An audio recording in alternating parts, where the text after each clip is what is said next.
da vulnerabilidade social. Por isso que a teoria do ano passado pegou tanto, foi tão linda. O pessoal que estava aqui em sala comigo sabe que eu falei muito, em todas as minhas outras turmas, do semestre anterior, nas demais aí para trás, eu sempre falei sobre a teoria da invisibilidade social do Fernando Braga Costa, sim ou não? Teoria da invisibilidade social. Olha, o tema do Enem traz essa expressão, invisibilidade. Olha que interessante esse termo lá dentro. Invisibilidade social são aqueles indivíduos que não são vistos pelo poder público, não são vistos pela sociedade por algum motivo. No caso do tema do Enem, já dizia que essa invisibilidade se dá, né? Permanece ainda, infelizmente, em razão da ausência de documento civil. Eu sou Maria, eu sou João, com certidão de nascimento, sou cidadão. Você se lembra lá da propaganda que a Rede Globo apresentava na TV aberta? Então, observe, a tese é sempre uma opinião sobre um tema que é um problema. Já te digo uma dica linda, tá na apostila e falo sempre aqui. Transforme o tema em pergunta. Pergunte ao tema por que esse problema X existe e busque no mínimo 2 boas respostas. Por que a invisibilidade em relação ao registro civil existe? Uma pergunta. Ache 2 respostas. Ou por que a invisibilidade em relação ao registro civil produz desafios à cidadania? Elabore a sua pergunta e, a partir dela, se force a pensar em 2 boas respostas. A resposta número 1, necessariamente, é o seu primeiro argumento. Você vai falar sobre ele no seu segundo parágrafo. Você não vai se afastar de responder essa primeira proposição. A resposta de número 2 para aquela pergunta que você encontrou ao transformar o tema num questionamento, essa segunda resposta, por fim, é o seu terceiro parágrafo, é a sua segunda argumentação. E se existe problema, poxa, tem que haver solução. É nesse sentido, inclusive, que o Enem trabalha muito a perspectiva cidadã. A gente não é só crítico do que a gente está falando, nós somos críticos, cidadãos que pensam e que falam, se existe um problema, a solução poderia ser tal. Para isso, o Enem se diferencia de muitos processos ao querer uma conclusão com solução para o problema que você discutiu. Sempre digo de uma forma muito simples. Se o problema, por exemplo, é que a blusa da Daniele é branca e o cabelo dela é preto, esse é o problema, né? O que a gente faz, então? Lá no final do texto, a gente diz, portanto, para resolver o problema, vamos mudar a cor da blusa e também a cor do cabelo. Observe que é sempre em concordância com o que você propôs. É lógico que para o Enem é uma pauta social, científica, cultural, política, então, uma possibilidade de resposta a esse percalço. Então, você vai defender esse ponto de vista. Daqui a pouco eu te falo um pouquinho mais sobre a dona tese, tão querida. Você precisa apresentar argumentos consistentes. A primeira grande dificuldade do aluno é encontrar essa consistência. E outra, encontrar a consistência que cabe no que ele dá conta de escrever. Porque é muito fácil olhar os textos nota 1000 e falar, nossa, que fantástico! E ficar lá admirando. Mas na hora da gente escrever, é a gente com o nosso repertório. Por isso que essa consistência argumentativa, ela se dá ao longo do processo. Deixa eu te pedir uma coisa com muito carinho. Tenta não se embasar nessas estruturas modelos que tem por aí. Naquelas frases que todo mundo fala assim, frases não sei quais para qualquer repertório. Cuidado, muito cuidado com isso. Pode ser que eu pegue uma frase e que ela caiba em muitos repertórios, mas qualquer, todos, é sempre um pouco demais, tá? Verifique se você consegue adequar e faça isso a partir do entendimento. Meus alunos sabem, eu não gosto de citação com aspas. Eu prefiro que você aprenda a manipular a citação com as suas próprias palavras, porque automaticamente, quando você coloca o seu vocabulário para discutir uma determinada questão, X ou Y, significa que você está tentando compreender e aplicar com as suas palavras a discussão. Reformular a frase é muito bom, fica até mais fácil de aprender. Fica assim, porque aí é uma premissa da linguística. Aprender a escrever, aprender a pensar, não é mesmo? Para escrever, primeiro eu tenho que pensar, eu tenho que escolher vocabulário, eu preciso ter entendido o que o cara lá, X ou Y, falou, o que o filme A ou B quis dizer, e a partir disso, primeiro não tá aí o repertório, né? E você vai acabar tendo uma desenvoltura para expressar esse pensamento que é de outrem com clareza dentro do que você dá conta. Certo? Gente, isso é tão interessante, tão bom. Por isso que eu falo que a gente aprende para a vida. Esses textos, eles precisam ser estruturados com coerência. Coerência diz respeito a sentido. E com coesão. Coesão são os termos, são as palavras que ligam as partes do texto. Você vai ver aqui, ainda nesta aula, que eu tenho elementos coesivos que vão estar sempre, pelo amor de Deus, é sempre. Quando eu te digo assim, menino, usa, candidato, usa, use, por favor, tá? Você vai ter possibilidade de não usar exatamente a palavra que a Daniele falou. Vou usar uma outra, mas não fuja de verificar se você está costurando. Coesão tem a ver com coser, que era o termo mais arcaico, né, que se usava para costurar. Então, a coesão, por exemplo, no primeiro parágrafo da argumentação, é como se fosse um ponto de agulha prendendo a introdução à próxima argumentação. Então, você vai literalmente alinhavando o texto. Quem é que produz esse alinhavo? Os elementos coesivos. O que é elemento coesivo? Portanto, é um elemento coesivo. Nesse sentido, nessa perspectiva, expressões coesivas, sinônimo é expressão coesiva. Por exemplo, já usei a palavra nação. Não quero repetir. Ou dentro da minha estrutura de parágrafo, a professora apontou que eu estou repetindo. Vou buscar um sinônimo. Tudo isso vai fazendo com que o texto fique bem costurado, fique bem amarrado. E tudo isso, porque coesão e coerência são praticamente, não sempre, mas 90% das vezes, são faces de uma mesma moeda. A partir do momento que eu escolho a palavra certa, no lugar certo, produzindo o sentido almejado, eu acabo concordando para a significação geral do que eu estou expondo. Tudo bem? Tudo bem? Tá? Bem, além de tudo isso, eu preciso demonstrar o domínio da modalidade escrita formal da língua portuguesa. Eu sou daquelas que gosto de respeitar as variações linguísticas. Quem tem aula de português comigo sabe que eu sempre falo, olha e tal. Mas, assim, a norma culta, quando você está sendo avaliado segundo a norma culta, você precisa, como se fosse um guarda-roupa, né? Colocar o traje certo. O traje certo para o texto é uma boa performance no que diz respeito, no que tange as questões linguísticas, tá? Na apostila eu falo bem sobre isso, por exemplo, questões relativas à pontuação, concordância verbal e nominal, crase, regência, tá bom? Então, são pontos que a gente não pode perder de vista, certo? E elaborar uma proposta de intervenção social. Observe, então, que o Enem te dá alguns pilares. Quais são esses pilares, Daniele? Então, deixa eu apagar aqui, só para eu retomar com você. Olha, tese, argumentação, tá bom? Modalidade escrita formal da língua portuguesa e proposta de intervenção. Isso daqui, esses 4 pilares, eles se diluem dentro dessa perspectiva. Então, resumindo, você precisa abordar o tema conforme a proposta, sempre. Você precisa emitir uma opinião a respeito do tema a partir da construção de argumentos. Essa opinião que você estava travando o áudio e agora tá tudo bem? Tá tudo bem agora? Tá me ouvindo bem? Deixa eu ver.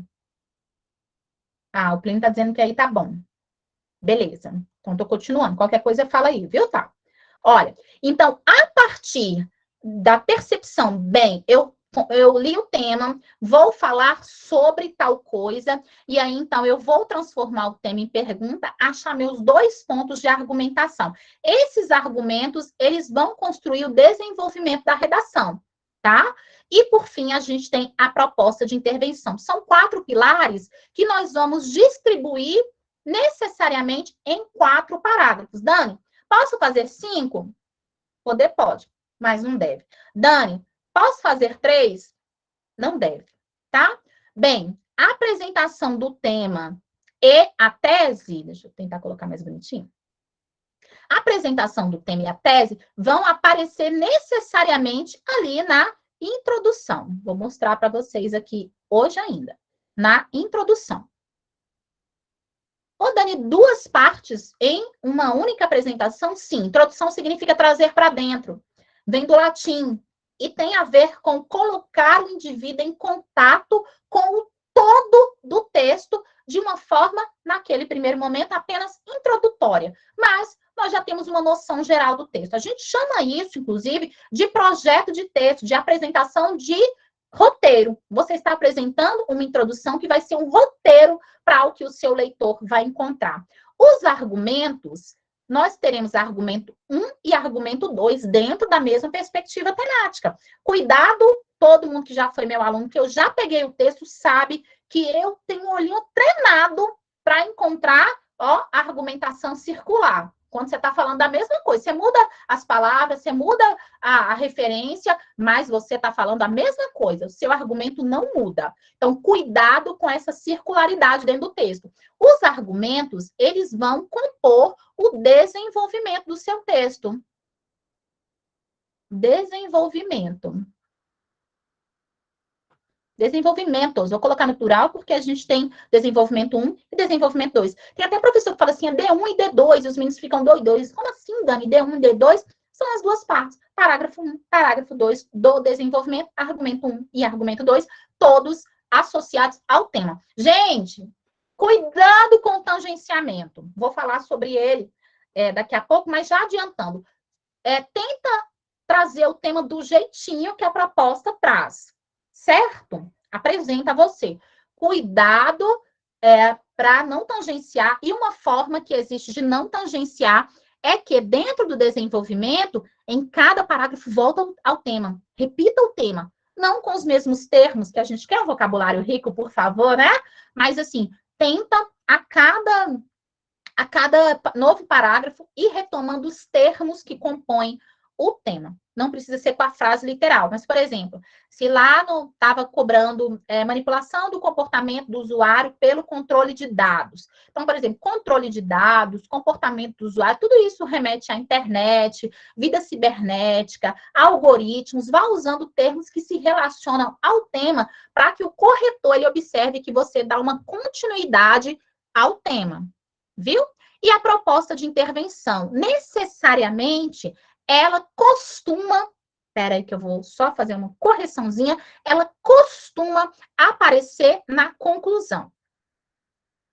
Bem, então você diz que o problema A ou B existe, você explicou por quê, você embasou, você diz que você pensa não somente pelo seu próprio viés, mas que existem dados que comprovam o seu ponto de vista, existem pensadores que falam de um determinado comportamento social que refletem o problema que você discutiu. Aí vem a conclusão com proposta de intervenção. Conclusão com proposta de intervenção, eu gosto de salientar, porque muitos vestibulares não pedem proposta de intervenção, apenas a retomada do tema e a reafirmação dos argumentos. A proposta de intervenção são medidas que serão adotadas para resolver o impasse que você discutiu, ou para minimizá-lo, para atenuá-lo. Inclusive, eu costumo dizer, não usa a palavra resolver, não. É muito assim, é muito taxativo dizer que a gente vai resolver certos problemas e às vezes beira até a utopia. Mas a proposta de intervenção, então, ela é uma conclusão, um fechamento do texto em que medidas para minimizar o impasse são apresentadas. Aí eu falei, né? Cuidado. Costuma ser lá na conclusão, mas a gente também tem propostas que a gente chama de propostas diluídas, propostas que vão aparecendo ao longo da argumentação. Eu também gosto de usar minimizar, mitigar, atenuar, dirimir, tá? São todos termos que vão ao encontro dessa noção de reverter o cenário, né? Mas às vezes não de uma forma totalizante, porque às vezes a gente fala que vai resolver o problema e às vezes também o que a gente está dizendo não resolve. Aproveito para dizer uma coisa para o pessoal que já está escrevendo. Cuidado com aquela última frase lá que a gente costuma colocar na proposta de intervenção, que é mais ou menos assim: só assim o problema X será resolvido na nação. Ou somente assim, cuidado com só, somente, unicamente. Ei, será possível que só essa solução que você apresentou, será que só ela resolve o impasse? Cuidado, às vezes tirar essas expressões totalizantes é o melhor que a gente tem a fazer, tá? Então, em vez de somente assim, tal problema será resolvido no país, será minimizado, será atenuado, em vez de usar isso, talvez valha a pena retirar e dizer, assim, o problema X tenderá a diminuir na nação, ok? Tá? Depois eu falo também sobre uns usos de modéstia, como a gente costuma dizer, que aparecem no texto, que é quando os candidatos, eles colocam, por exemplo, assim, poderia existir tal coisa, não, diga logo, deve existir, seja mais taxativo, isso é bom. Bem, Enem são 5 competências, então tudo isso aqui que eu falei que você tem que apresentar, tema, tese, argumentos e proposta de intervenção, tudo isso será avaliado a partir de 5 competências. Então, não é uma para cada, não? Não. Primeiro, domínio da norma culta, tá? Da escrita formal da língua portuguesa. Depois, verifica-se 2 aspectos que são muito interessantes, muito valiosos para a gente aqui. Primeiro, demonstrar que você compreendeu a proposta de redação. Então, por isso que é importante ficar ali, batendo no tema, voltando a ele e tal. Aqui a gente tem 2 verbos que vão nos orientar. Você precisa mostrar que você compreendeu a proposta de redação, sem se afastar do tema, e você precisa aplicar conceitos e, interessantemente, às vezes o aluno se perde isso daqui, ó, de várias áreas do conhecimento para desenvolver o tema. Isso significa dizer, por exemplo, e gosto de deixar isso muito claro para o meu aluno, seguinte, galera, evite os textos em que vocês usam muito a cultura pop.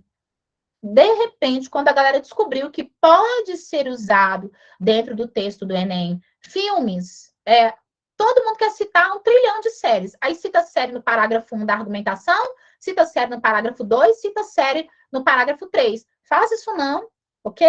Cite sim a tese, por exemplo, a série, por exemplo, como uma ideia artística para abrir o texto. Fica muito bom.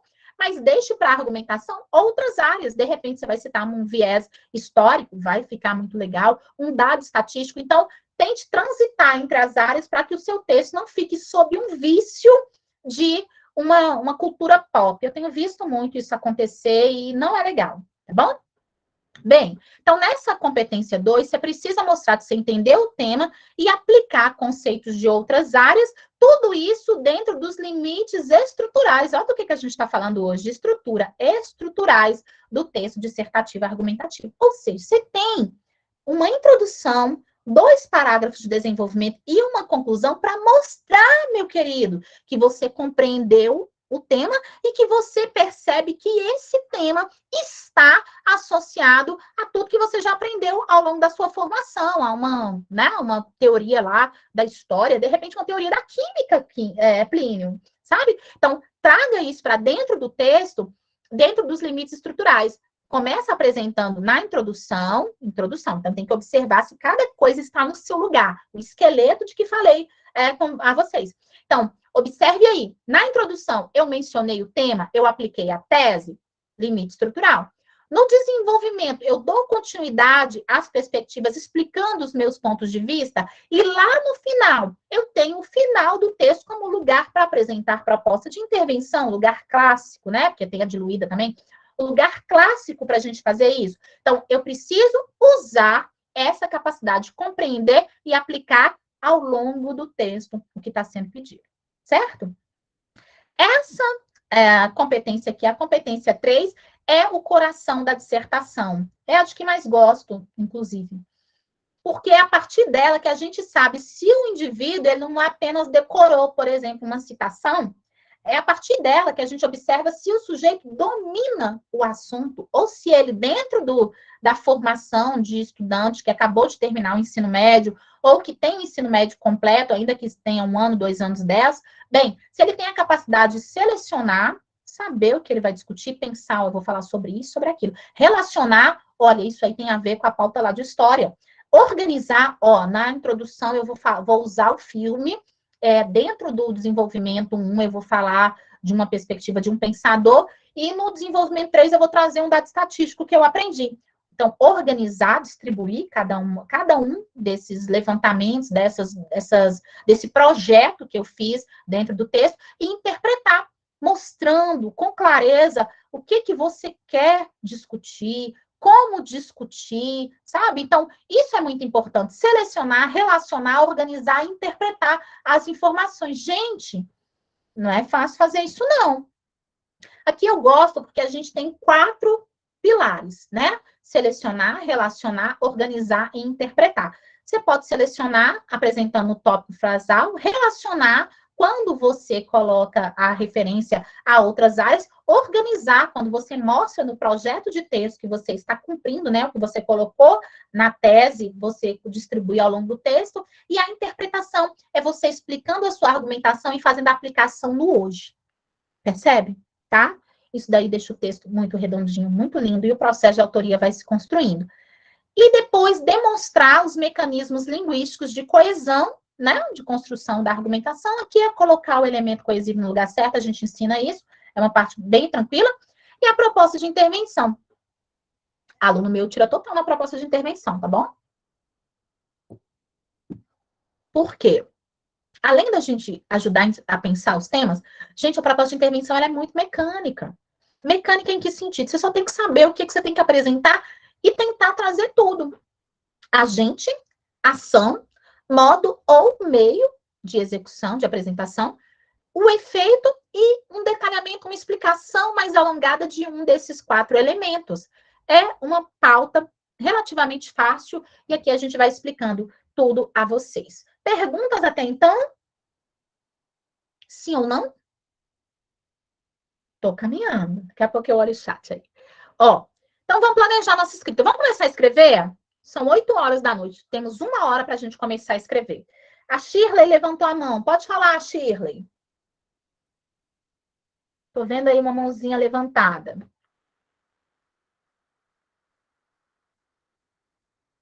E aí? Samara, se ela tiver colocado aí algo no chat, me diga, por gentileza, tá? Shirley, vi sua mãozinha levantada. Se quiser falar, tô aqui para te ouvir, tá? Tô caminhando. Vamos planejar, então, a escrita? Primeiro, gente, primeira coisa que, como professora de linguagem, eu vou te falar, leia a proposta de produção sempre. Sempre, gente, sempre. Ah, o que acontece muito? Os alunos confundem tema com assunto, tá? A proposta, ela existe para te dar o tema. O assunto é a sua interpretação larga. Por exemplo, vamos pensar que a proposta de redação caiu sobre os impactos das fake news na saúde pública. Aí você chega, alguém te pergunta sobre qual foi o tema da redação? Aí você diz assim: o tema de redação foi sobre saúde. Isso não é tema, isso é assunto.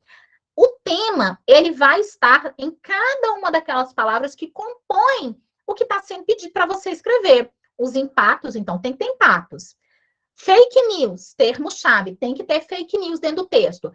E, por fim, aí, por exemplo, os impactos das fake news na saúde pública. Olha o recorte, você não pode sair desse recorte. Leia a proposta de produção, ela costuma já te dar caminhos. Como que as fake news impactaram a saúde pública, já tem lá informações, gráficos que te ajudam a interpretar esse tema. Não copie nada do texto motivador. A gente pode fazer um bom aproveitamento da coletânea. O bom aproveitamento da coletânea é ler, compreender, interpretar. Talvez você tenha uma cifra numérica, você consegue interpretar, mas evite mesmo trazer qualquer informação literal de lá de dentro da proposta, tá bom? Fique atento, então, a esses recortes temáticos. Se são fake news, impactos das fake news, não guarda só essa parte, não. É impacto das fake news na saúde pública. Olha a delimitação temática, tá bom? Fazer, então, 4 parágrafos é o mais legal do mundo, da face da terra, certo? Posso fazer 5? Não. Eu não deixo, tá? Faça 4 parágrafos. Em cada parágrafo, construa também 4 períodos. Vou te ajudando a fazer isso. Quem tem um período longo, pode ficar tranquila, a gente vai ajudando você a encontrar o lugar certo de colocar um ponto final, por exemplo, e construir ali na frente, ainda dentro do parágrafo, ponto final, continue na frente, e a gente vai dando todas as dicas, ok? Cada parágrafo também há que se pensar na proporção. Então, seu parágrafo ele vai ter uma média de 5 a 7 linhas. Ok, eu gosto de dividir em 4 e estimar meio que uma certa quantidade de linhas para cada um. Ok, Luiz, estamos por aqui, a aula vai ficar gravada, tá? Gente, o seguinte, 7 e 5 linhas é uma medida aproximada, mas a gente não pode se distanciar muito disso, ok? Por exemplo, uma introdução muito curta, ela certamente ela vai estar numa contextualização muito rasa do problema. A gente vai mostrar aqui os passos da introdução. Um parágrafo muito longo, por exemplo, você coloca um parágrafo aí de 9 linhas, 10 linhas. Poxa, 10 linhas é um terço do texto, ok? Cuidado com isso. Então, equilibre as partes do texto, certo? Não é incomum, minha experiência de corretora me ajuda a falar de tudo que vocês conseguirem imaginar, assim, de já ter visto. Não é incomum que aconteça assim. Ó, observa aí. Quantas menções a outras áreas são necessárias? Já vou responder. Oi, tá muito produtivo. Ai, que bom. Ó, gente, seguinte. Deixa eu começar a responder aí pela a última questão que ele ali. Daniele, quantas áreas são necessárias? Ai, gente, eu vou falar baixinho para ninguém ouvir. E eu não quero que vocês levem ao pé da letra, mas é o seguinte: o manual do corretor, ele fala que tem que existir menções produtivas a outras áreas, tá? Ou seja, o que você cita ali, faz menção a outras áreas, tem que ser produtivo, mas você só tem que fazer uma menção obrigatoriamente. Ou seja, lá não estipula que tem que ser mais de uma, tá? Porém, Sara e toda a turma, eu não deixo vocês fazerem só uma, sabe por quê? Porque todos os textos que vêm aí, nota 1000, textos extremamente bem avaliados, eles têm um critério que ele pode até não estar escrito, mas que a gente percebe pelo uso. Ele acaba demonstrando para a gente que, na prática, a gente apresenta referência a outras áreas na introdução. Eu chamo essa referência de detonadora. Ela não tem uma função argumentativa, ela é mais para apresentar o tema. Então, na introdução, menção 1, no desenvolvimento 1, menção 2, e no desenvolvimento 2, menção 3. Então, parágrafo 1, parágrafo 2 e parágrafo 3. Onde eu não vou colocar, então, Daniele, você só não vai colocar no parágrafo final, no parágrafo da conclusão. Até porque a conclusão você já tem que cumprir 5 elementos. Se você vai colocar mais coisa lá, ela vai ficar enorme. E aí, certamente, um parágrafo muito longo de um lado, ele demonstra faltas em outros parágrafos. Por isso, a proporção é tão necessária. Vê se te respondi aí, tá? Ok, Sara. Beleza. Então, cuidado com essa proporção, viu? Parágrafos muito longos, muitas vezes, é porque falou demais. Minha experiência como corretora estava falando isso. Me mostra o seguinte. O aluno costuma ter, a primeira grande dificuldade dele é com a introdução. Como que faz a introdução? Aí minha introdução está ficando longa demais ou curta demais. A partir do momento em que ele dilui essa dificuldade, ele aprende, ele domina, ele, interessantemente, ele também começa a ter uma boa desenvoltura no parágrafo 2. Sabe onde é que volta a apresentar problema? O parágrafo 3. E normalmente é no final do parágrafo 3. Tem gente aí que vai estar se reconhecendo nessa fala minha. Ai, realmente, meu argumento, ele pega ali um pouco no final do terceiro parágrafo, né? Que é quando eu estou terminando a minha segunda argumentação. Então, pessoal, a gente tem que fazer o possível para aplicar técnicas de escrita que vão te ajudar a minimizar esses entraves que vão acontecendo. E é o que eu vou ajudar vocês aqui. Mais parágrafos proporcionais, 4 parágrafos, e busque que eles tenham pelo menos aí, né, uma cota boa entre 3 e 4 períodos. Dani, aí vem pergunta. Eu já só estou imaginando a pergunta, porque eu sei que é o que acontece. Gente, Dani, quantos períodos um parágrafo tem que ter para ele ser corrigido direitinho? 2 períodos? Ô, Dani, é pouco, né? Aí, vamos à proporção? Vamos pensar que seu parágrafo ficou com 4, 5 linhas ali incompletas. 2 períodos não é tão ruim.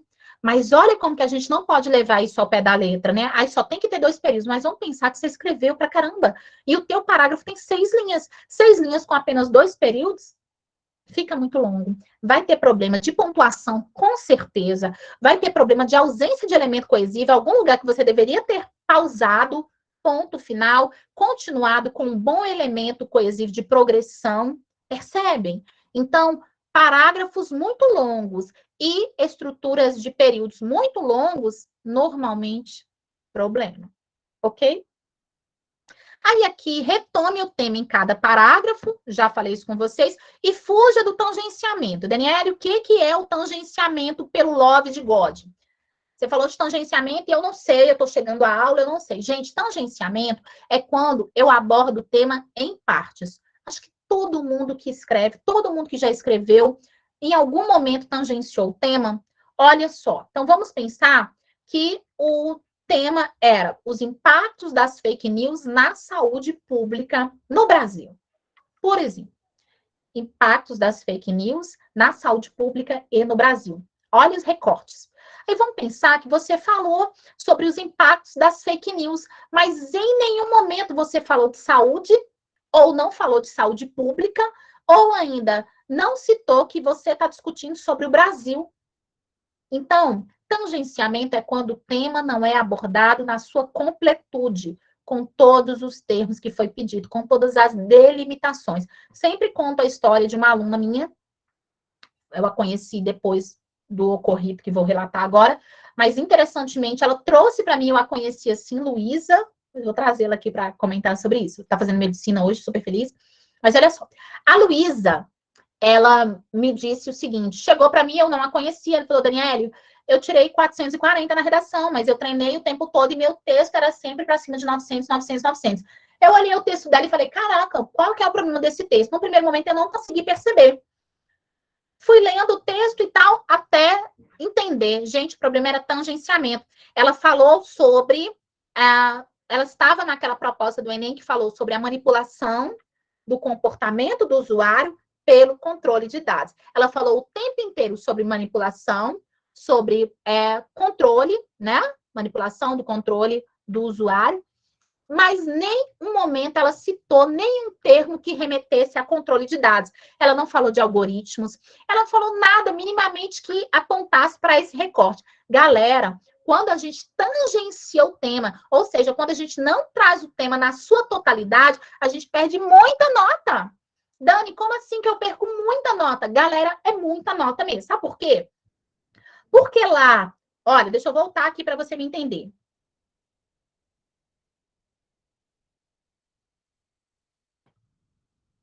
Deixa eu ver mais aqui. Aqui.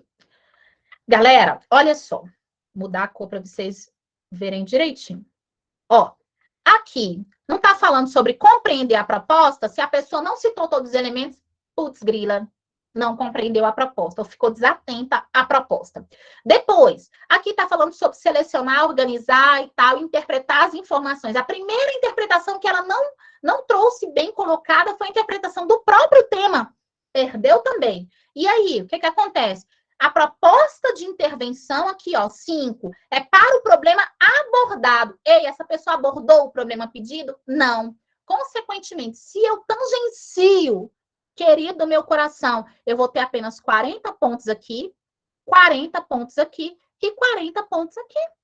Vale quanto cada competência mesmo, Daniele? 200, 200, 200, 200 vezes 5 competência, 1.000 pontos, correto? O que vai acontecer, então, comigo se eu der a louca, e eu não abordei o tema na sua completude? E eu posso fechar norma culta e fechar a competência 4, mecanismos linguísticos de coesão. E eu posso fazer a discussão mais linda, maravilhosa. O texto dela mesmo citava a indústria cultural, enfim, fazia uma série de referências muito boas, que tinham a ver com o processo de manipulação, de modernização da sociedade, o espírito capitalista e tal. Ela trazia tudo isso. Porém, olha, se eu fechar a competência 1, 200 pontos, e se eu fechar a competência 4, 200 pontos. O restante não interessa o que eu falei. Se eu não abordei a proposta toda, são apenas 40 pontos. Aí, você vai somar e você vai ver que situação, o máximo que uma pessoa que tangencia consegue chegar é 520 pontos. O máximo. Fechar um é a meta da vida, tá vendo? Essa fala do prêmio é muito interessante. Por quê? A maioria das pessoas ainda escorrega lá na norma culta. Uma coisinha ou outra que o corretor consegue pegar. Aquelas 22 redações que tiveram nota 1000 são redações que não tiveram esse problema, mas observe que é uma deficiência de modo geral dos textos. Então, fechar a competência 1 quase não acontece. E aí você vai pensando, perdeu mais alguma coisinha de coesão e já está com 40 pontos em 3 competências, deixa para o próximo Enem, né? A pessoa dessa. Aí você imagina a situação da minha aluna, né? Se tornou minha aluna depois, da Luísa. Tentando medicina, veio de outros anos, ela abre a nota da redação e descobre o que aconteceu. Pensa para você ver. Primeira coisa, obviamente, ela pensou que a correção estava errada. Depois a gente foi olhar e descobriu que não, né? 12 passos para uma redação de sucesso. Vamos engatinhar e vamos começar a produzir o nosso texto. Primeiro, introdução. Mais ou menos 5, 7 linhas, 6, 8 linhas. Equilibre isso, tá bom? Primeiro, frase curta. Faça uma frase curta em que você vá mencionar ou já comece embasando o assunto ou tema. Dani, tema e assunto não são a mesma coisa? Não. Assunto é uma abordagem genérica. Por exemplo, você pode começar falando de uma série que fala sobre tecnologia, quando o tema fala sobre manipulação do comportamento do usuário pelo controle de dados. A referência da série, tecnologia, o assunto tem a ver com o tema. O assunto não é o tema, o assunto é tecnologia. O filme, às vezes, não discutiu nada exatamente referente a controle de dados, mas falou sobre as mudanças tecnológicas, da evolução da sociedade, de como que os indivíduos têm mudado seu comportamento conforme a tecnologia. Então, de cara, faça uma frase trazendo este assunto para a discussão. Traga para a mesa, tá bom? Bem, ponto final, continue na frente. E aí vai ser a hora de contextualizar. Contextualizar como assim? Ó, se você começou citando uma pauta histórica, você falou, meu querido, sobre a revolta da vacina. E a revolta da vacina está lá no início do século XX. Você precisa trazer o assunto para o cenário brasileiro vigente. Como é que eu faço isso? Expressões linguísticas que são excelentes. Apesar do distanciamento histórico, essa pauta ainda se repete no cotidiano da nação brasileira. Tá vendo? Se é uma pauta internacional, esse link, essa contextualização é mais urgente ainda, ok? Daniele, e se eu estiver falando sobre um livro? Se eu estiver falando sobre os maus tratos às crianças no Brasil, violência doméstica contra infantes? De repente, eu vou citar o livro Meu Pé de Laranja Lima. Já chorei tanto com aquele livro. Estou citando Meu Pé de Laranja Lima. Ei, o que eu vou fazer? Eu vou dizer, ó, mais que uma abordagem ficcional, né? Mais que uma pauta literária, embora, por exemplo, esse livro é baseado na história de vida do autor. Então, observe, eu vou sair da literatura, dizer mais que uma pauta literária, a violência contra os infantes é recorrente no cotidiano do Brasil, e aí você vai trazer deslocamentos. Então, essas contextualizações, elas são necessárias, tá? E ali, ponto final, contextualizou, diga que o problema é um problema. Nossa, Dani, isso é tão explícito, reforce, tá bom? Não deixe de expor por que essa situação discutida é um problema. É um problema porque embaraça a sociedade quanto a aspectos econômicos e sociais. A gente vai dar aqui uns caminhos, mas olha, reafirme, demonstre, como se você tivesse estou muito preocupada com o que está sendo discutido, ok? E depois, explicite a tese. Eu gosto sempre de falar sobre ser claro, ser explícito, porque existem teses que não são explícitas. Vou dar um exemplo aqui hoje. Tá? Mas diga de cara o que você vai analisar, né? Por que você vai analisar? Você vai analisar, por exemplo, a negligência do governo, o descuido do governo em relação a um determinado fator e o preconceito da sociedade no que diz respeito ao que você está sendo discutido. 2 fatores, né? Negligência do governo e preconceito da sociedade, por exemplo, você já deixou escrito isso lá. Isso é uma tese explícita. Você está avisando, está criando um roteiro. Portanto, convém discutir sobre a negligência governamental e o preconceito social no que tange à pauta. Ó, você já colocou 2 aspectos. Um aspecto, como um roteirinho, vai ser abordado logo no parágrafo seguinte. O outro aspecto, cumprindo o roteiro, vai ser abordado no 3º parágrafo. da redação. Mas, às vezes, essa tese não está explícita, gente. Às vezes, ela não está explícita. Às vezes, simplesmente, o autor, você, candidato, coloca assim, diante da temática, é necessário analisar os aspectos que fazem com que ela seja recorrente no Brasil. Você só diz que vai analisar os aspectos. Quais? A gente não sabe ainda, a gente vai discutir, a gente vai encontrá-los dentro do texto, dentro da discussão. Mas aí, você precisa não se perder.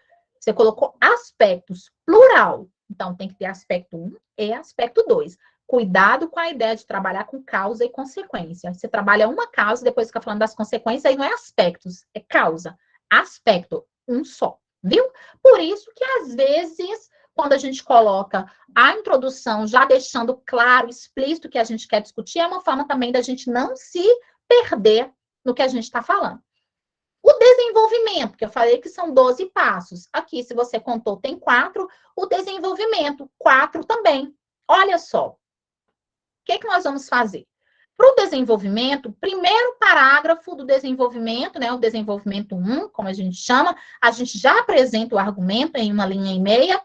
Ponto final, você vai explicar, apresenta, explica, embasa, que é quando a gente conecta, né, traz uma referência para embasar, conectando a minha ideia à ideia de um pensador, a minha ideia a um contexto histórico, tudo isso é muito legal, né? E depois eu vou deixar muito claro, eu vou explicitar, eu vou conduzir o leitor a uma consequência, no mínimo, uma consequência desse problema no cotidiano hoje. 1,5 linha, 2 linhas, 2 linhas, 1,5 linha. Ei, ô Dani, você vai explicar isso daqui passo a passo? Vou sim, isso aqui é aula 2, viu? Só estou te dando aqui uma visão geral, tá? Como é que a gente faz cada uma dessas partes, eu vou explicar. E o desenvolvimento 2, só repita a fórmula. Novamente, pensa que você precisa apresentar o argumento, explicar esse posicionamento. Então, se eu digo assim, ó, em primeiro lugar, a gente usa quando a gente vai continuar em numeração, mas não é proibido usar, não. Então, por exemplo, em primeiro lugar, convém ressaltar a negligência governamental quanto aos maus tratos contra as crianças no âmbito doméstico. Ponto final. Eu só apresentei que eu quero ressaltar, né? Eu achei conveniente ressaltar o descaso do governo, que não há proteção governamental advinda do poder público em relação aos maus tratos que as crianças sofrem dentro de casa. Eu só disse, olha, tem uma negligência do governo aí. Aí você, meu leitor, é como se você estivesse ali me inquirindo, me perguntando, me questionando, mas por quê? Então, tudo que eu apresento, eu explico. Aí eu vou dizer, ponto final, continuo na frente, somente para explicar isso. Aí eu posso continuar a dizer mais ou menos assim, ó, essa perspectiva pode ser confirmada porque, pois, e aí eu explico por que eu disse o que eu disse. Ponto final, expliquei? Ponto final, continuo na frente e aí eu vou conectar. Tal cenário, entretanto, não é recente na nação. Haja vista que, historicamente, as crianças, aí eu conecto essa ideia da percepção do problema no hoje, eu conecto a uma outra ideia, um percurso histórico. Eu posso dizer que isso pode ser comprovado, esse embasamento pode ser feito a partir dos dados divulgados pelo IBGE, e, enfim, tá bom? E depois eu vou explicar. Ponto final, eu termino explicitando, dizendo mais ou menos assim, dizendo, em consequência disso, então, em consequência da negligência com as crianças, em consequência da negligência diante dos maus tratos sofridos por elas, o que acontece? Tem criança morrendo, tem criança sendo, infelizmente, né, vivendo com uma mazela que não é só física, mas é também emocional, a desestrutura familiar é persistente. Então, observa, a gente apresenta, a gente explica, a gente embasa e a gente joga na cara da sociedade os problemas que são advindos, nesse caso, da ausência de preocupação governamental. Percebe? Então, tem toda uma lógica por trás da construção do texto, e ela é uma lógica bonita, aplicável, gente, não só ao Enem. Isso daqui é uma mini dissertação de mestrado, isso daqui é uma mini monografia, são os passos de um pensamento claro, viu? Bem, e a conclusão? Eu faço a conclusão com proposta de intervenção, é uma tipicidade do Enem, muito adotada também por outras universidades, pelas universidades, por outros processos, tá bom? Já foi ficando assim meio padrão, mas não existe só conclusão com intervenção, não. Bem, mas para o Enem tem que apresentar um agente, uma ação, um modo, um meio, um efeito e um detalhamento. Cada um desses elementos aqui, ó, cada um deles, observe que são 5, vale 40 pontos, de modo que a conclusão é a poderosa dos 200 pontos. Eu até apresento aqui. Os slides vão ficar disponíveis sempre, viu? Vão ficar, viu? Bem, lá na conclusão, é bom que a gente faça 2 propostas, mas não é indispensável, vou falar isso na outra aula. Retomar o repertório 1 é bom, então se eu abrir lá com o filme no final, voltar a esse filme é legal, mas também não é indispensável. E fazer uma frase de fechamento também é uma coisa que depende de você optar ou não. Porém, é muito bem visto. Fazer, sabe, tornar o texto todo redondinho, fazer uma frase ali, que na poesia a gente chama de verso-chave de ouro, né? Mas a gente conseguir construir uma boa frase para fechar bem o texto é chave de ouro também. Só que a gente não escreve isso no texto, não. Só para ajudar te ajudar a perceber. Estou deixando aqui um textinho todo organizado. Olha, texto que tirou nota 1000 no Enem 2021. Veja bem, invisibilidade e registro civil, olha, 2 termos. Invisibilidade e registro civil, garantia de acesso à cidadania no Brasil. Então, invisibilidade e registro civil, observe que a invisibilidade se opõe ao registro civil, né? Porque quem tem registro é visto pelo Estado, tem um documento dizendo que ele existe, e quando não tem, produz invisibilidade. A garantia do acesso à cidadania no Brasil está no registro civil. A invisibilidade é o que falta, né? Tem a ver com o que falta. A falta de registro produz invisibilidade. Beleza. Aqui é um texto que tirou nota 1000. O que é que eu quero que vocês observem, especialmente quem está chegando aí as primeiras vezes, talvez, no curso de redação? Eu quero que você observe o seguinte, ó. Necessariamente, a introdução, ela vai ter esses aspectos que estão aqui na legenda. Ela vai apresentar um repertório cultural, deixa eu acertar aqui. Ela vai apresentar um repertório cultural, uma lembrança de um filme, de uma teoria, como é o caso aqui. A introdução vai trazer o tema para a atualidade. Ela vai possuir elementos de coesão, daqui a pouco eu falo sobre eles, e ela vai apresentar uma tese. Eu vou apresentar isso direitinho. Olha só. No célebre texto As Cidadanias Mutiladas, o geógrafo Milton Santos afirma que a democracia só é efetiva à medida que atinge a totalidade do corpo social. Isto é, quando os direitos são desfrutados por todos os cidadãos. Observe, veio até aqui, começou com letra maiúscula, primeiro ponto final, um período. Esse primeiro período de todos os textos nós chamamos de tópico frasal. Ok? Então, aqui eu tenho um tópico frasal, certinho? Primeira frase de todo parágrafo. Não é só na introdução, não. Todo parágrafo tem tópico frasal, tá bom? Beleza. Qual que é a função do tópico frasal? Trazer o tema, tá bom? Às vezes, trazer um assunto apenas. Observe que aqui não foi mencionado o tema na sua versão totalizante, ou seja, cada um desses terminhos aqui que o compõe. Mas trouxe um termo muito precioso para a discussão sobre cidadania, que é democracia. E ainda, no próprio repertório, há o termo cidadanias. Então, já aponta para o tema, sim. Então, primeira coisa, eu faço uma boa frase que ajude a condensar, a trazer o assunto geral, o tema, um recorte do tema, tá? Ponto final, eu continuo na frente com o elemento coesivo. Eu preciso usar elemento coesivo pelo menos 2 vezes dentro de cada parágrafo. Aqui eu usei uma vez. Vamos continuar? Todavia, no cenário odierno, o que é odierno mesmo, Daniele? Odierno é o mesmo que atual, tá bom? Atual. Então, Todavia é o mesmo que porém, no entanto, conjunção adversativa, querendo dizer, então, que essa ideia deixada aqui pelo Milton Santos, o Milton Santos disse aqui para a gente, ó, os direitos são desfrutados por todos os cidadãos. Aí, o texto vai dizer o seguinte: todavia, porém, né? Todavia, no contexto atual, a invisibilidade. O que é isso daqui? Olha o termo que aponta para o tema. A invisibilidade intrínseca é o mesmo que inerente, próprio de, típico de, tá? Então, a visibilidade típica da falta de documentação pessoal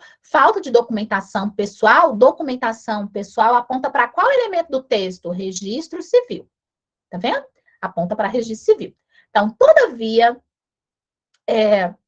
a falta de documentação pessoal distancia os brasileiros dos direitos, de novo, palavra que remete ao tema, cidadania, né? Direitos constitucionalmente garantidos. De novo, um termo que está no tema. Nesse cenário, olha de novo a expressão coesiva. Nesse cenário, a garantia de acesso à cidadania no Brasil, olha que bonitinho, ela trouxe o tema aqui quase que de forma integral. A garantia de acesso à cidadania no Brasil, tá vendo? Tem como estorvos. O que é estorvo, Dani? Estorvo é o mesmo que problema, tá bom? Eu te falei, os temas são sempre situação, problema. Então, tem como estorvos a burocratização do processo de retirada do registro civil, isso aqui vai ser o meu argumento 1, bem como a indiferença da sociedade diante dessa problemática, isso daqui vai ser o quê? O argumento 2.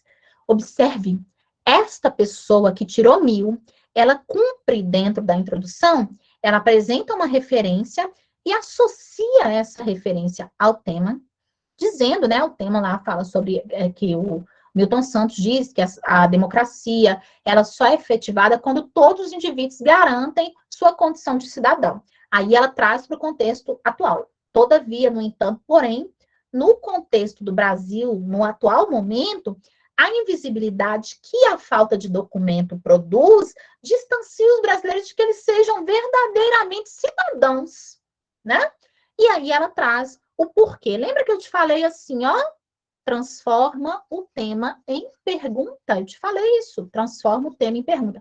Como é que eu transformo o tema em pergunta? Bem, por exemplo, invisibilidade, registro civil, a garantia de acesso à cidadania no Brasil. Vamos pensar que eu coloco assim, ó, invisibilidade e registro civil. Por que isso tem a ver, ou como esses dois fatores impedem a garantia do acesso à cidadania? Ela respondeu, como que isso impede a garantia do acesso à cidadania? Primeira resposta, porque o processo é burocrático, ela disse.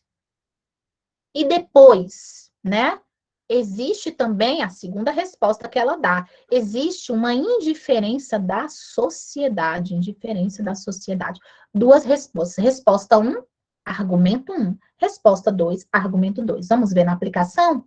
Nessa perspectiva, você está vendo aqui em azul? Coesão entre parágrafo. Tem que colocar, vale nota. Toda vez que tiver nesse azul mais escuro, é porque a gente aplicou, ó, outro sim e portanto. Tá vendo? Tem que aparecer ali dentro do primeiro período, do tópico frasal de cada parágrafo. Um elemento coesivo que vai ligar o parágrafo anterior a esse novo parágrafo. Então, nessa perspectiva, qual a perspectiva? Tudo isso aí que foi falado na introdução. Nessa perspectiva, é importante analisar que as dificuldades relativas à retirada de documentos pessoais, registro civil, tá vendo? Isso aqui volta ao tema? Comprometem o acesso à cidadania no Brasil. Então, as dificuldades relativas à retirada de documento. Dificuldade relativa à retirada de documento. Ei, isso aqui tem a ver com o quê? De tudo que foi citado aqui? Quem pode? Tem a ver com burocratização. Ó, o parágrafo, próximo parágrafo, está explicitando o primeiro elemento da tese. Dificuldade de retirar documento tem a ver com processo burocrático. Nesse sentido, de novo, aqui quando está em roxinho, é a coesão no meio do parágrafo. Eu te falei, tem que citar pelo menos 2 vezes. Aqui ela cita 2 vezes dentro do parágrafo, além, obviamente, de abertura. Nesse sentido, ainda que a gratuidade do registro do nascimento seja assegurada pela lei número 9.534 da Carta Magna, isso daqui que está em preto é o quê? O repertório cultural. Tem que ter, Dani? Tem. Quem perguntou aí? A Shirley tinha perguntado, ó, se não me engano, a Sara tinha perguntado. Já citou lá em cima a cidadania mutilada. Aqui agora falou sobre a Carta Magna, a Constituição do Brasil, tá? Os problemas associados à documentação civil ultrapassam a esfera financeira, não é só porque as pessoas têm dinheiro. Aí aqui, ó, apresenta, explica, haja vista que, está explicando. Haja vista que a demanda por registro civil é incompatível com a disponibilidade de vagas ofertadas pelos órgãos responsáveis, o que torna o processo lento e burocrático. Apresentei lá na introdução, retomei no tópico frasal, embasei e expliquei, tá vendo? Sob tal ótica, a realidade brasileira pode ser sintetizada pelo pensamento do sociólogo francês Pierre Bourdieu, de novo referência a outras áreas, de novo repertório cultural. Olha que lindo, tá? Olha que lindo. O sociólogo francês Pierre Bourdieu, o qual afirma que a violência simbólica se expressa quando uma determinada parcela da população não usufrui dos mesmos direitos. Fato semelhante, olha a retomada do tema. Fato semelhante à falta de acesso à cidadania relacionada aos imbróglios, às dificuldades, aos problemas da retirada de documentos de identificação no país. Tá vendo? Apresenta, explica, traga embasamentos. Essa pessoa aqui tirou 1.000, trouxe 2, falou da Carta Magna, falou do Pierre Bourdieu, dentro desse parágrafo, e conclua dizendo, né, qual que é o problema. O problema é que não tem registro civil, não só por questão de não ter dinheiro, mas porque o processo é demorado, é burocrático, tem lugar que nem tem cartório, é difícil deslocamento, enfim. Tudo isso traz dificuldades ao indivíduo. Ela poderia colocar aqui como o acesso à escola, né? O acesso a serviços de saúde, ela poderia ainda explicitar. Eu até, se fosse meu aluno, eu ia falar, explicita aí. Como? Explicita pelo menos um. Bem, mas tirou 1.000. Quem vai questionar? Outro sim, do que esse parágrafo aqui agora tem que falar, Bonites? Indiferença da sociedade. Tá vendo como que lá a tese é um roteiro? Indiferença da sociedade. Cadê? Outro sim, é válido destacar a ausência de engajamento social. Engajar é lutar. A luta da sociedade por uma pauta que ela julga importante, que vale a pena ir em busca de respostas. Quando a sociedade é indiferente, ela não se engaja. Então, aqui, a expressão engajamento social retoma, lá na introdução, a indiferença da sociedade. Vamos continuar? Ó. Outro sim, é válido destacar a ausência de engajamento social como fator que corrobora. O que é corroborar, Adriana? É confirmar, tá? Corrobora a invisibilidade intrínseca inerente. Essa moça aqui adora a palavra intrínseca, já usou na introdução, poderia colocar própria, típica, mas tá tudo bem, tá distante, né? Tudo bem. Corrobora a invisibilidade intrínseca à falta de documentação. Só apresentou. Apresenta, agora é explicar. Bem, ela colocou assim, a ausência de engajamento confirma o problema da falta de documentação. Apresentou. Aí o leitor fala assim, mas por quê? Agora é hora de explicar. Fica claro, pois, esse pois entre vírgula, ele é um portanto. Fica claro, portanto, que a indiferença da sociedade diante da importância de assegurar o acesso aos registros civis para todos os indivíduos silencia a temática na conjuntura social. O que ela está dizendo? Está dizendo, ó, não tem engajamento social, as pessoas não discutem e o que não é discutido fica perdido e ninguém explica. Né? Ninguém vai em busca de respostas. Silenciar a temática na conjuntura social, o que compromete a cidadania de muitos brasileiros. Haja vista que, olha, ela esclarecendo, explicando bem. Haja vista que a posse de documentos pessoais se faz obrigatória para acessar os benefícios sociais oferecidos pelo Estado. Ela poderia colocar, assim, a exemplo do Bolsa Família, deixar mais explícito ainda. Sob esse viés, olha a expressão coesiva no interior do texto. É lícito referenciar, lícito é permitido referenciar, é permitido apontar, né, o pensamento do professor israelense Yuval Harari, o qual, na obra 21 lições para o século XXI, afirma que grande parte dos indivíduos não é capaz de perceber os reais problemas do mundo, ou seja, essa postura apática, indiferença da sociedade, porque o indivíduo ele não tem educação crítica para perceber, né? O que favorece a adoção de uma postura passiva e apática. Você viu aí? Aqui, todos os parágrafos foram construídos com apresentar, explicar, embasar e sempre mostrar como que isso favorece a permanência de um problema. E essa menina aqui cumpre muito bem essa ideia. E, por fim, propósito de intervenção, não vou me demorar, não. Ó, preciso apresentar respostas para quais problemas? Para a burocratização. O que eu te falei, aluno, candidato? Ó, o que você coloca na introdução é para o que você apresentará uma resposta lá no fechamento. Então, se existe um processo burocrático e lento, a gente tem que, lá no final, falar que o processo tem que ser menos burocrático e lento. Se eu estou dizendo que existe uma indiferença da sociedade, lá no final eu tenho que dizer formas de minimizar essa indiferença. Percebe? Então, o texto ele vai todo se encaixando. Beleza, vamos lá. Torna-se imperativo, portanto, elemento coesivo de conclusão no tópico frasal. Tem que cumprir isso, não tem como. Chama coesão entre parágrafos, tem que apresentar. Torna-se imperativo que cabe ao Ministério da Cidadania. Esse daqui é o agente. Teremos a aula aí, semana que vem, vamos falar só sobre essas outras partes. Cabe ao Ministério da Cidadania, como importante autoridade na garantia dos direitos dos cidadãos brasileiros, isso daqui é o que? É um detalhamento, eu estou explicando direitinho quem é esse tal desse Ministério da Cidadania, ou o que ele faz, que faz com que ele seja importante dentro dessa pauta. Então, ele é um garantidor dos direitos dos cidadãos. Eu estou explicando, eu estou detalhando o agente. Facilitar o processo de retirada de documentos. Se o processo é lento, burocrático, difícil, eu vou facilitar o processo. Isso daqui vai ser o quê? A ação diante do problema 1. Ação para reverter o problema 1. Tal medida deve ser realizada a partir do aumento de vagas. Isso daqui, ó, de vagas ofertadas diariamente nos principais centros responsáveis pelos registros civis. Abrir concurso público, contratar mais gente para poder atuar, para a sociedade não ficar à mercê da falta desse serviço. Isso daqui tem nome, isso daqui é o modo ou meio de executar essa facilitação que ela havia apontado aqui, ok? A fim de tornar o procedimento mais dinâmico e acessível. Dinâmico como uma resposta à morosidade. É lento. Quando é dinâmico, não, as coisas funcionam. E acessível, uma forma também de minimizar a questão que era burocrática, acessível só para alguns grupos e tal. Então, isso daqui é o efeito. Quantos elementos eu tenho? Agente, ação, modo ou meio, detalhamento de um dos elementos, desse caso do agente, e, por fim, o efeito. 5 elementos na proposta de intervenção. Ela tem todos os elementos, cada um vale 40 pontos, pronto, tem 200 pontos na proposta de intervenção.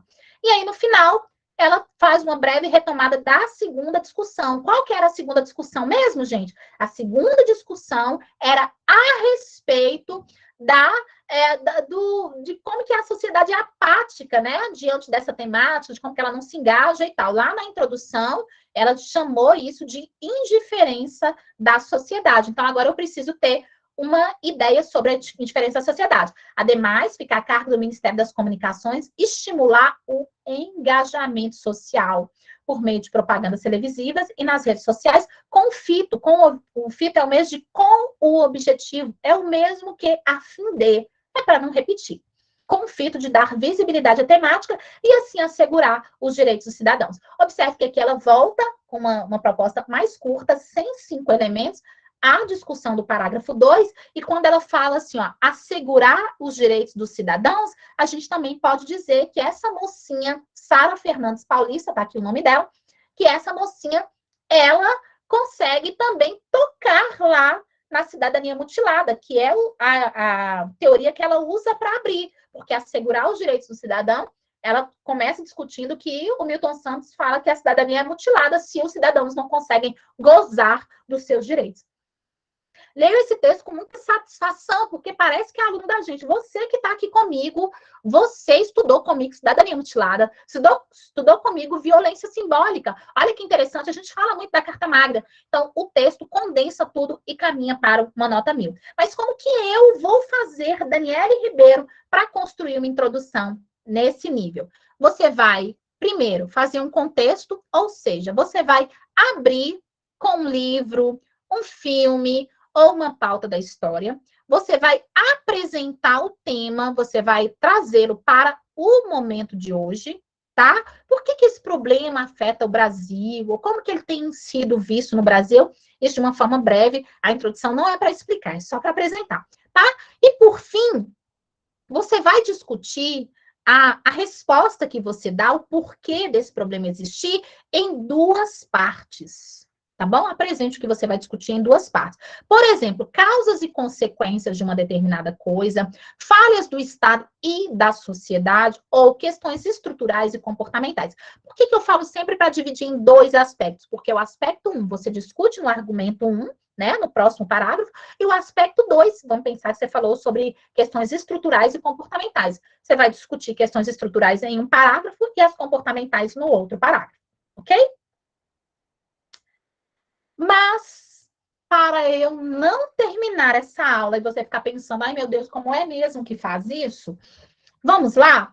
Eu adoro o BBF, como eu costumo dizer, o básico bem feito, ok? Básico bem feito, sucesso, ok? Ô, Dani, é que eu vejo uns aí que ficam tão chiques. Gente, tem que cumprir o que está sendo pedido. Tem gente que cumpre o que é pedido com simplicidade e tem gente que cumpre com mais pompa. Mas, no final das contas, você está sendo avaliado verificando se você está dentro do tema, compreendendo, né? Como eu já te falei, na totalidade do tema. Se você trabalha dentro dos limites estruturais do texto dissertativo argumentativo. Então, não precisa florear, não. Às vezes, o básico bem feito é o melhor que você tem a oferecer. Olha esse texto aqui, ó. A formação política dos jovens brasileiros é precária. Tópico frasal, lembra que eu te falei? Tópico frasal, a primeira frase de cada parágrafo. Curto, né?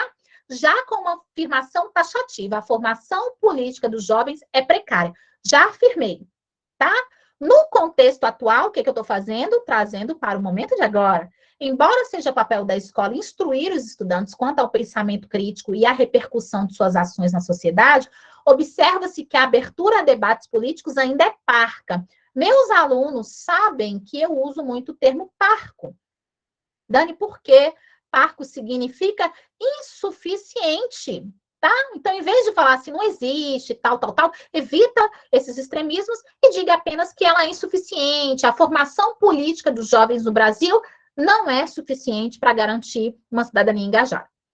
Isso ocorre, não raramente é um sinônimo para muitas vezes, para você não ficar usando toda hora muitas vezes.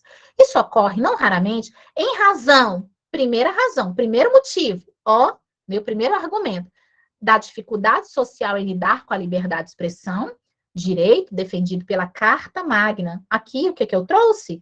Eu trouxe um repertório cultural. Uma forma simples do básico bem feito, BBF, tá? Direito defendido pela Carta Magna, então, em razão da dificuldade, além da ausência de políticas públicas voltadas para o engajamento político juvenil no âmbito escolar. Esse aqui era o tema. Engajamento político juvenil no ambiente escolar. Observe que eu dei duas possíveis causas para o problema. O problema ocorre em razão da dificuldade social em lidar com a liberdade de expressão. Isso aqui eu vou ter que explicar onde? No primeiro parágrafo da argumentação. Qual que é o outro motivo? A ausência de políticas públicas, ou as poucas políticas públicas, né? A insuficiência de políticas públicas voltadas para despertar esse engajamento. A minha introdução, então, tem um tópico frasal, uma contextualização, contexto, e, por fim, ela distribui o que eu vou discutir em dois aspectos que a gente está chamando de tese, tá bom? Bem, a gente pode orquestrar isso aqui um pouquinho mais e trabalhar mais. Por exemplo, no filme Coringa, de 2019, o protagonista Arthur Fleck é desprezado por apresentar transtornos mentais. Tá vendo? Toca no assunto. Isolado, intimidado e amargando desprestígio, o comediante passa diversas dificuldades na vida social e profissional. O que eu estou fazendo? Eu estou contextualizando o filme, estou explicando. Similar à abordagem ficcional, Dani, o que é similar? É parecido, mais ou menos na mesma linha da abordagem ficcional, mas aí eu estou trazendo a ficção para contextualizar o problema no hoje. Muitos brasileiros também se veem com o bem-estar mental em abalo. O bem-estar mental reforça a noção dos transtornos mentais. Concorda comigo? Tá? Com o bem-estar mental em abalo, porém, em decorrência especialmente do modelo de vida contemporâneo e da ansiedade gerada por ele. Observe que aqui eu já trago 2 possíveis motivos para o abalo mental no contexto brasileiro. O modelo de vida contemporâneo e a ansiedade que é gerada por esse modelo de vida. Nesse modelo de vida contemporâneo aqui, eu posso discutir só a pressa do trabalho, a pressão por resultados e tal, tal, tal. Aí aqui, na ansiedade gerada por ele, eu posso falar da ansiedade em si, do estresse, do burnout e do encaminhamento para a depressão. Tá vendo? Que são pontos que se tocam, mas é possível trabalhar cada um em um parágrafo. Diante disso, é fundamental analisar as razões que fazem esse cenário vigorar, as razões, os motivos, analisar, eu estou prometendo que eu vou explicar, tá? E elencar meios de atenuar. Na introdução, eu já posso prometer que meu texto vai ter proposta de intervenção. E elencar meios de atenuar, observe que nessa introdução eu tenho a apresentação do assunto, transtornos mentais na sociedade contemporânea. Já tenho 2 motivos, já dou esse problema 2 possíveis causas, o modelo de vida moderno e a ansiedade gerada no momento atual, 2 possíveis causas, e prometo que eu vou apresentar modos de reverter esse cenário. Dani, tá, achei tudo lindo, mas e aí? Como é que eu faço para começar a escrever? Olha, vou deixar modelos prontos para você. Primeiro, aqui você coloca o tema, tá? Aqui é um modelo BBF também, o básico bem feito, certo? Então, você vai fazer a menção direta ao tema. Isso daqui é infalível. Você ouviu a minha palavra? Infalível. Meu amor, deixa eu te falar uma coisa. Trabalho com vestibulares, concursos, faço recurso, estou na seara do texto. E vou te falar, isso aqui é infalível se você cumpre esses quesitos. Ó, o ou a, aqui eu trago o tema, né? Então, o ou a, por exemplo, a manipulação do comportamento dos usuários, ou os estigmas relacionados à saúde mental. Aqui você cita o tema. Se for um tema que cabe o artigo o no masculino, ok. Se de repente for algo que vai precisar jogar para o feminino ou colocar no plural, faça as adequações. Mas aqui você vai fazer o quê? Citar o tema, tá bom? O tema ou o assunto, o recorte que couber, tá? Bem, o ou a é um problema recorrente no panorama brasileiro. O contexto nacional tem sido marcado por desdobramentos que revelam fragilidades quanto ao tratamento dado ao tema e expõe as graves consequências da negligência. Se você já for atribuir a negligência ao governo e à sociedade, por exemplo, e as graves consequências da negligência governamental e social, você já pode completar aqui. O que é essa estrutura aqui, então? O que ela corresponde lá dentro disso daqui que eu te mostrei, ó? Isso daqui é o nosso contexto. Então, aqui é uma contextualização. Uma contextualização meio genérica, mas não popularzinha, né? O pessoal não faz assim, então é nossa, é minha e dos meus alunos. Diante disso, é possível salientar, aqui eu vou colocar o argumento 1, e aqui eu vou colocar o argumento 2, tá? Diante disso, é possível salientar argumento 1 e argumento 2 como principais fatores que perpetuam esse cenário adverso no país. Tá vendo? Apresentei o tema, contextualizei e fiz a tese. O que é a tese? É a apresentação de 2 argumentos que eu explorarei depois. Vamos aplicar o tema? Olha só.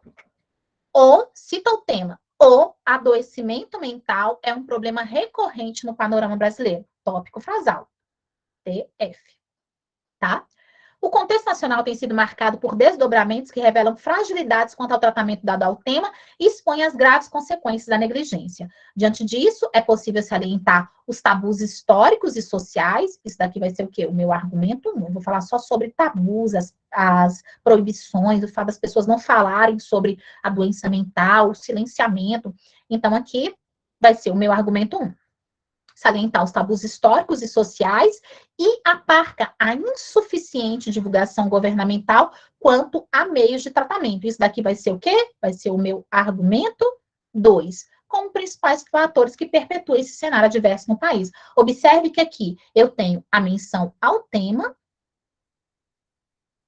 eu tenho a contextualização, o contexto, eu tenho, então, tema, contexto, e, por fim, argumento 1 e argumento 2, você já sabe que compõem a tese. Vem aí, tá? Vamos aplicar? Aqui é um outro modelo, falando rapidinho, aqui é um outro modelo que a única diferença que vocês vão perceber é que aqui eu trago um argumento de autoridade. Então, esse daqui já cumpre um quesito do Enem. Nesse sentido, ações retificadoras de correção, de intervenção, né, devem ser elaboradas. Afinal, conforme Robert Shiller, economista americano, os problemas não são sinais para parar, mas para que ocorra mudança. Observe que a referência aqui a esse economista americano, ela é meio genérica mesmo, mas é para dizer, olha, quando existem problemas, a sociedade tem que se mobilizar. Simples assim, funciona novamente, eu cito o tema, apresento esse contexto que já está pronto, e o argumento 1 e o argumento 2, tá bom? Depois, introdução com referência à mitologia. Já venho com a referência mitológica para você, ó. A Caixa de Pandora é o local de onde, mitologicamente, escaparam os males que embaraçam a humanidade. Analogamente, semelhantemente, é isso que significa, ao contexto ficcional grego, há infortúnios, há problemas, há males, infortúnios é um sinônimo de males, tá bom? Há infortúnios que há tempos também se alastram no contexto brasileiro. A exemplo de, o que eu faço aqui? Cito o tema. Citar o tema. Então, eu começo aqui com o contexto, nesse caso, um contexto da mitologia, tá? E já associo o contexto lá de males da Caixa de Pandora aos infortúnios presentes no contexto brasileiro. E aí eu cito o tema aqui como um fator para infortúnios. Esse impasse ocorre, sobretudo, em razão de, aqui eu coloco o argumento 1, e aqui eu coloco o argumento 2, tá? Olha, aplicado ao tema, a Caixa de Pandora é o local de onde, mitologicamente, escaparam os males que embaraçam a humanidade. Analogamente ao contexto ficcional grego, há infortúnios que há tempos também se alastram no contexto brasileiro. A exemplo, cito o tema do abuso sexual de crianças. Esse impasse ocorre, sobretudo, em razão da hipersexualização da infância. Isso daqui vai ser o quê? O argumento 1. E do silêncio social e familiar sobre o tema, argumento 2. E aí eu já até aponto para a proposta de intervenção quando eu digo que esses são fatores que urgem reversão, tá? E aqui, para terminar, um mito que eu gosto muito, que é o Jano. É um mito romano. O Jano, ele tem duas faces, tá vendo meu desenho aqui? Uma que aponta para o presente e uma que aponta para o passado. Então, olha a utilização dele, que fica muito legal. Ó. Na mitologia romana, Jano é o deus das mudanças e das transições. Ao apresentar uma face virada para o passado e outra mirando o futuro, a divindade pode ser associada às lições aprendidas com o que já ocorreu. Aqui, para qualquer pauta, gente, que a gente possa falar da questão histórica, tá? Então, fica muito legal, por exemplo, as epidemias e tal, fica muito bom. O Brasil, no entanto, parece não ser um aprendiz dessa divindade, uma vez que repete equívocos antigos, tais como, cito o tema, que é o tema, não é o lugar do tema, tais como os preconceitos relativos à inserção feminina no mercado de trabalho. Essa mazela é persistente no cenário em razão, argumento 1, do patriarcalismo, e das lacunas legais, e das falhas na lei, né, que permite aí que as mulheres ainda sejam discriminadas, tá? Introdução, modelos, dados. Sua introdução tem que ter menção ao tema, um contexto trazendo, mostrando por que o impasse é um problema no cenário brasileiro.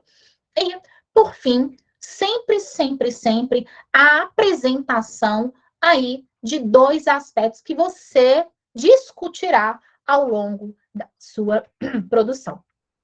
Fazendo isso, não tem erro, tá? Descartar aqui as minhas marcações. Fazendo isso, não tem erro. O texto vira uma coisa linda de se ver, tá bom? E verdadeiramente cumpre o que se pede. Quem está chegando agora, tenha calma, tá? tenha calma, porque a gente vai trabalhando passo a passo.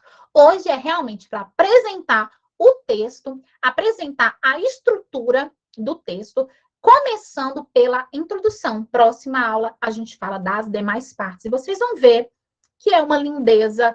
Não é tão difícil de aprender para quem está chegando, como parece, e quem já pegou o jeito, já sabe, introdução já domina e tal, é hora, momento de cada vez mais a gente cuidar, né, para que o nosso texto se pareça conosco e somente com a gente, ele não pareça imitando padrões que estão aí. Deixa eu dar uma olhadinha no chat aqui de vocês. Deixa eu ver, aqui a gente estava com um problema no compartilhamento. O pessoal perguntou sobre a apostila se fica disponível, sim, tá? Próxima aula a gente fala de desenvolvimento, conclusão, e eu já apresento o primeiro tema, tá bom? Usei essa teoria na redação do ano passado, deve ser a teoria da invisibilidade social, né? Tá, me parece que sim.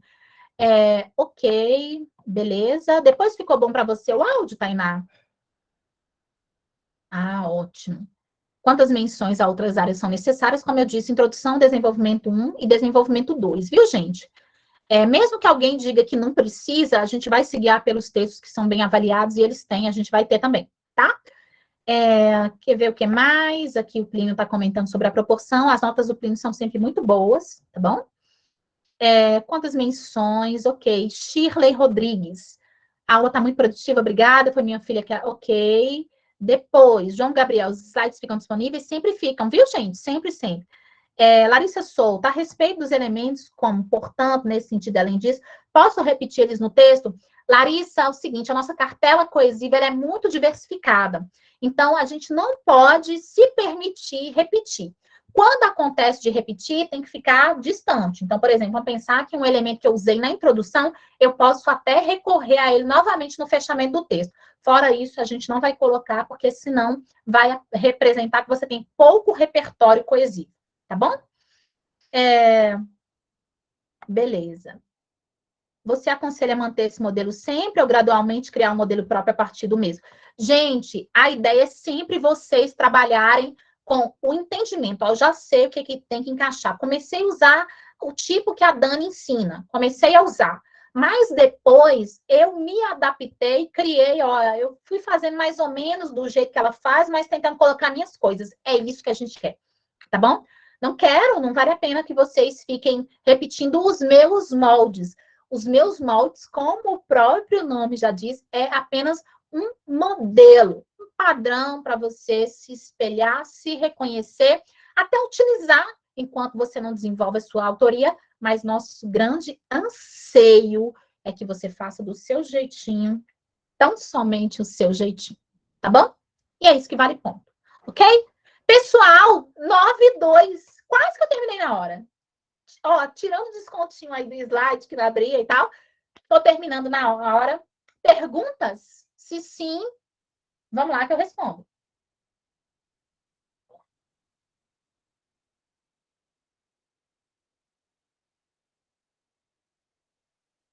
Qual o tempo ideal para escrever uma redação no dia do Enem? Queridos, é o seguinte, ó. A redação no dia do Enem, você tem que fazer o máximo para que ela saia em 1 hora e 10. Máximo, tá? Mais que isso, 1 hora e 20, tolerável? Sim, tolerável.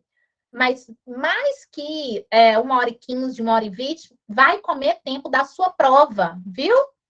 Ok? Então, pelo love de God, como eu gosto de falar, pelo amor de Deus, a gente vai treinar a redação nesse primeiro momento, para vocês aprenderem a escrever, mas necessariamente, eu costumo fazer isso com os meus alunos lá no mês de outubro, novembro, quando a prova vai para novembro, ou um pouco antes, a partir de setembro, a gente precisa treinar o tempo da escrita. A folha de redação, ela vem escrito lá, tempo de produção, início e término, porque um texto excelente que sai em 1 hora e 40, 2 horas, ele não é possível dentro do dia do Enem.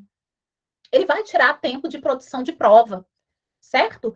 Aí você vai ter uma nota estupenda na redação e, de repente, não vai conseguir fazer uma boa prova. Então, vamos equilibrar isso. 1 hora, 1 hora e 10, o ideal. No muito, 1 hora e 15, 1 hora e 20. E aí, a gente fecha. Por isso que dominar a estrutura é tão importante. Já projetar, eu vou falar sobre isso, sobre aquilo, vou associar aquilo outro e vamos seguir. Tá? Gente, Aula impecável, que bom. Gente, um beijo para vocês. Fiquem com Deus. Até a próxima aula, tá bom? As aulas no online, sou suspeita. Eu adoro, adoro, assim, eu acho que funciona aqui pra gente.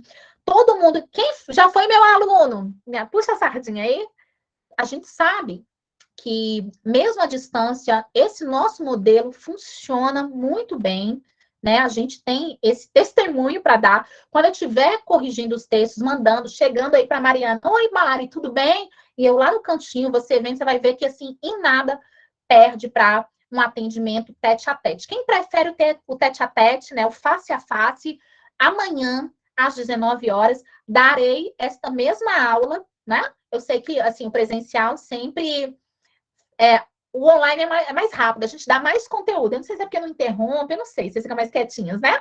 Mas no presencial, a gente vai levar essa mesma aula, tirando algumas coisas aí, trabalhando umas especificidades que serão do atendimento lá, mas amanhã, podendo e querendo prestigiar essa professora, prestigiar esse início, fazer parte desse início de semestre, eu quero ver o seu rostinho lá, tá bom?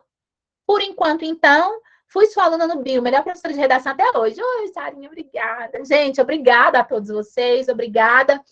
Mariana, é uma de várias. Você vai gostar do nosso atendimento aqui. A turma é sempre muito boa, pessoal muito respeitoso, muito lindo. Sou fã. Ó, beijo, fiquem com Deus e até a próxima. Tchau, tchau. Vou ficar aguardando vocês saírem.